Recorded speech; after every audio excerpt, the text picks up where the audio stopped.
সবাই ব্যবসায়ী হবে না, কিন্তু আবার যাদের ব্যবসায়ী হবার মতো জ্ঞান অভিজ্ঞতা আছে তাদের জন্য যেন ফান্ড আরো সহজ হয়ে যায়।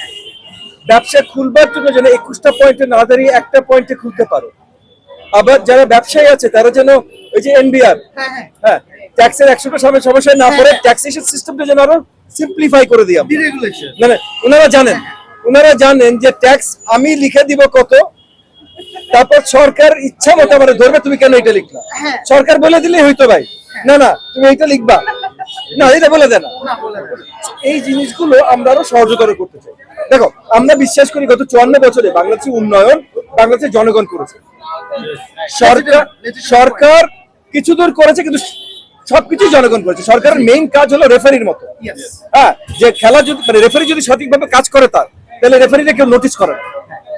আমাদের দেশে সরকারকে সবাই নোটিস করে মানেই ঠিকভাবে কাজ হচ্ছে না। আমরা পলিসি গুলো সঠিকভাবে বানিয়ে দিয়ে লোকজনকে কাজ করতে দেবো। ব্যবসায়ীরা ব্যবসা করবে, যারা কাজ করছে মানে কর্মক্ষেত্রে আছেন তারা তাদের কাজ করবেন, শিক্ষার্থীরা তাদের পড়াশোনা করবেন, শিক্ষকরা পড়াবেন, সমাজ নিজের মতো সুন্দরভাবে চলবে। That's what we want to say. এই জায়গায় একটু বলি স্যার, আপনি যেটা কথা বলেন না, এটা হচ্ছে মধ্যপন্থা। ধরেন ডানপন্থী বামপন্থী সবাই বলে, বাট ওই যে ডিরেগুলেশনের কথা যেটা বললাম, ট্রেড স্কুলে ইনস্টল করতে পারেন। আপনি ব্যবসায়ী, আপনি জানেন কত হ্যারাসমেন্টের শিকার হন।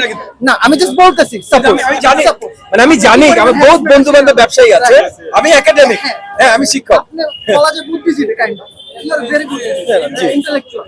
ওই কারণে বললাম যে আপনার মেসেজিংটা হিট করতেছে, এটা সাবস্টেন্সটা বেশি আসতেছে, বাট যে পিন পয়েন্ট যে একটা মেসেজিং লাগবে যে না আমার 10 টাকার চাল চাই, কথার কথা, এরকম একটা যদি স্লোগান ধরেন, ট্রাস্ট মি ভাই, আপনার পিছনে মানুষ আরো দাঁড়াবে।